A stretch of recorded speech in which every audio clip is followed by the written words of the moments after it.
ارے ایمان کی قندیل ہے دل میں، نام نبی کا روشن ہے، نام نبی کا روشن ہے۔ ایمان کی قندیل ہے دل میں، نام نبی کا اس گلشن کے اس پروگرام کے کنوینر اور روح رواں ہیں۔ میں مبارکبادی پیش کر رہا ہوں اپنے علماء کی ٹیم کی جانب سے اس خوبصورت سے مظاہرے پر، اس خوبصورت سے مشاعرے پر، اس خوبصورت سے مسابقے پر کہ آپ نے اتنی اچھی محفل سجائی۔ اللہ آپ کو اپنی امان میں، اپنے حفظ میں رکھے، خدا آپ کو سلامتی والی، عزت والی زندگی عطا فرمائے۔ اب ماشاءاللہ آپ لوگوں کی محبتیں جو ہمیں بہت لمبا پروگرام نہ کھینچنے پر مجبور کر رہی ہے، اس وقت ہمارا نظام یہ ہے، میں چاہتا ہوں کہ آپ لوگوں کی جو الجھنیں ہیں، آپ کے اندر جو سستی ہے، اس کو ختم کرنے کے لیے اس خطیب کے دربار میں دستک دوں جسے اللہ رب العزت نے اجڑے ہوئے دلوں پر حکمرانی کرنے کا ملکہ اور ہنر عطا کیا ہے۔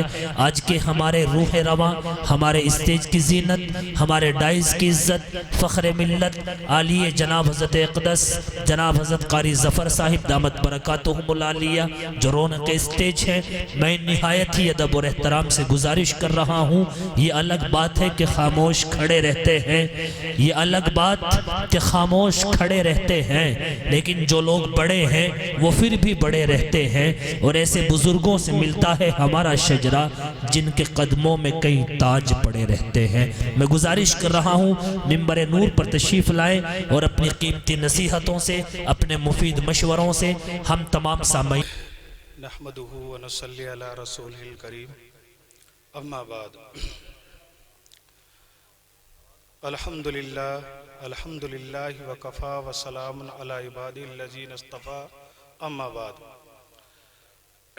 وقال النبی صلی اللہ علیہ وسلم خیرکم من تعلم القرآن وعلمہ۔ محترم بزرگوں اور نوجوان بھائیوں اور چھوٹے بچوں، قاری توحید صاحب کا ایک فون گیا اور انہوں نے اس پروگرام کے متعلق یہ خبر دی اور کہا کہ بھی حضرت قاری صاحب آپ کو تشریف لانی ہے۔ ایسے نوجوان نے جب یہ خبر دی تو دل کو بڑی مسرت اور خوشی ہوئی کہ جہاں ہماری نوجوان نسلیں صبح سے شام تک اور دن کی روشنی اور رات کی تاریکی میں، رات کے اندھیری میں جہاں گناہ، معاصی اور میوزک اور موسیقی میں ملوث ہیں، وہاں اس نوجوان نے بذات خود اپنے اسراف، اپنے خرچے سے اللہ اور اس کے پیارے حبیب صلی اللہ علیہ وسلم کے لیے مجلس سجائی گئی۔ بڑی خوشی ہوئی، حالانکہ میں بھی مسلسل کئی روز بیماری میں مبتلا تھا، ٹائیفائیڈ بخار تھا، والدہ کی طبیعت خراب تھی، مگر انہوں نے اصرار کیا تو مجھے ان کے اصرار پر اور اس مجلس کے انعقاد پر آنا پڑا۔ اور چونکہ میں نے بھی یہاں آپ کے مدرسے میں، آپ کی بستی میں ایک متعین وقت گزارا ہے، اور اس گزرے وقت میں جو میرا یہاں بہترین وقت گزرا، وہ لمحے گزرے، مجھے یہاں کے ہر فرد، ہر جو ہے باشندے سے بے انتہا محبت اور عقیدت ہے۔ تو آپ لوگوں کی عقیدت اور محبت یہ مجھے یہاں کھینچ کے لائی۔ چونکہ نہ میری ایسی بیان کی عادت ہے، نہ میں بیان کرتا ہوں، اور نہ پہلے سے ہی قاری توحید صاحب نے مجھ سے کہا کہ حضرت آپ کو بیان کرنا ہے۔ اب چونکہ ناظم